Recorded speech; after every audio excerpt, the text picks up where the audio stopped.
Welcome to the beginning of a Legendarium series on ancient Egypt. For the first episode, we'll be talking about making a mummy.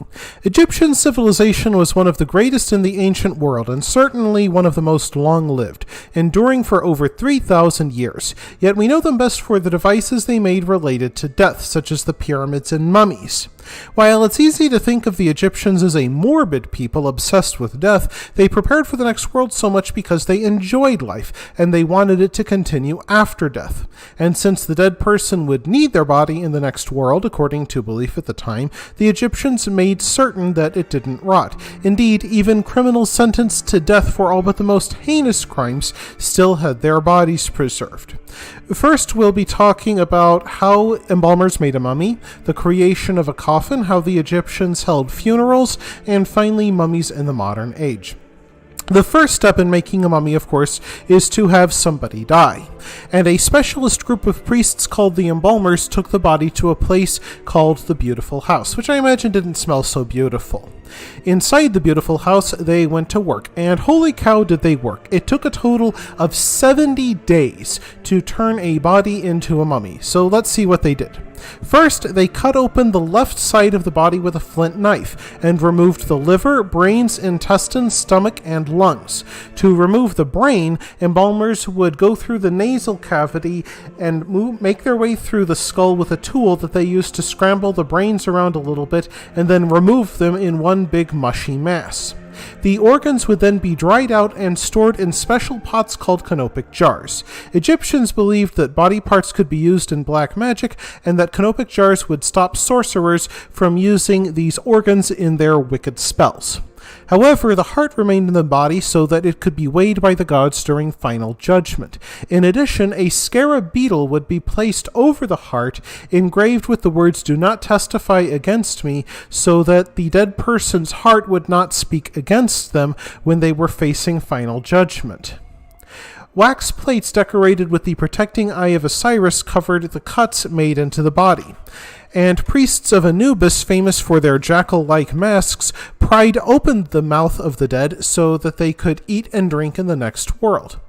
In addition, the embalmers sprinkled natron crystals, a mixture of sodium carbonate and sodium bicarbonate, on the deceased to dry them out and prevent rot from setting in. It took about 40 days for the crystals to dry the body out.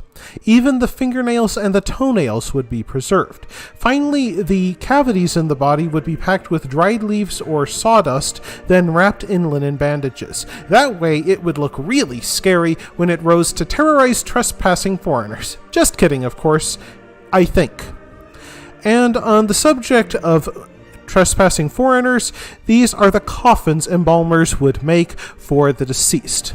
Even after all of that work, the embalmers still had to get a coffin ready. If you were rich, your well-preserved body would be lowered into a fancy container with several layers, all decorated with portraits, colorful pictures of the gods, and bright hieroglyphics to help you find your way to the field of reeds, the Egyptian version of heaven. These coffins could even be specialized to reflect your station in life. For example, priests in ancient Egypt had red stripes painted on their coffins, as they had red stripes on their uniforms. And better still, coffins hid mistakes made by the embalmers. In one case, the embalmers accidentally snapped a person's head off while trying to fix their neck with a stick. And on another occasion, a queen's mouth was so overstuffed with linen pads that the face actually broke away. And pretty coffins would spare the mourners such sights. And on the subject of mourners, let's talk about Egyptian funerals. Now, if a rich family was holding a funeral, they wanted as many mourners as possible, because more mourners at a funeral meant higher status for the dead and their family. Rich families even hired women to grieve for whoever passed away. They would wave their arms, cry, and throw dust over their hair, and I imagine they did so with great enthusiasm to earn that paycheck. Families who were really well off could afford funeral barges with curved end pieces that looked like papyrus stalks. A group of priestesses dressed like the goddesses Isis and Nephthys would join the sailors at the stern who drove the boats with 2 oars. Green stripes painted on the boat symbolized the harvest, which the Egyptians in turn saw as a symbol of rebirth in the next world. And mummies themselves became something of an obsession in Europe after the Egyptology craze took off in the late 1800s. In a time before the protection of antiquities became both fashionable and the law of the land, mummies were seized wholesale from British-ruled Egypt and sent to buyers throughout Europe. Indeed, bandages stolen from mummified corpses became popular as souvenirs, even being used to wrap food at dinner parties. This became so popular that shysters became involved, passing off old and weathered linens as authentic mummy bandages. And in a twist far more morbid than anything the ancient Egyptians did, these old linens actually caused a cholera outbreak in Europe, which led to an end of the fad of using mummy bandages to wrap up food. And that wraps things up for this first Ancient Egypt episode of Channel Legendarium. I hope you've enjoyed it.